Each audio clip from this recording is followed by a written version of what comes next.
Good afternoon friend.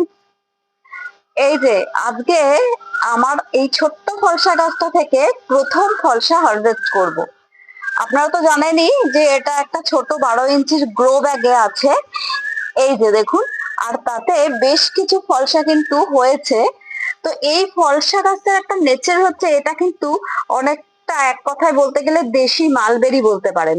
কারণ দেখুন, এই যে ফলসাগুলো ভালো করে লক্ষ্য করে দেখুন, এই যে প্রথমে কিন্তু গ্রিন কালার, তারপর দেখুন আস্তে আস্তে যখন পাকছে একটা পিঙ্কিশ ভাব আসছে, যেটা ঠিক মালবেরির ক্ষেত্রেও হয়। এবং এই যে পুরো পেকে গেছে, আজকে এই 3-4টে ফলসা আমি হারভেস্ট করছি। এবং দেখুন এই যে পুরো পেকে যাচ্ছে যখন, তখন কিন্তু আস্তে আস্তে এগুলো কালো হতে শুরু করেছে। যদিও এটা পুরো পাকেনি, তবে পাখিতে সব খেয়ে চলে যাচ্ছে, সেই জন্যই কিছু কিছু করে পেরে নিচ্ছি। তো যাই হোক, এই হচ্ছে আমার গাছ থেকে পাড়া প্রথম ফলসা। এই যে এই ফলসাটা দেখুন পুরোটা পেকে গেছে এবং খুব সুন্দর লাগছে কিন্তু দেখতে। আর খেতেও ঠিক ওই মালবেরির মতো টক মিষ্টি হয়। তো যাই হোক, যদি আপনাদের আমার ভিডিওটা ভালো লেগে থাকে তাহলে অনেক অনেক ভালোবাসা দিয়ে আমার পাশে থাকবে। আর হ্যাঁ, অবশ্যই চ্যানেলটা সাবস্ক্রাইব করতে ভুলবেন না। টাটা।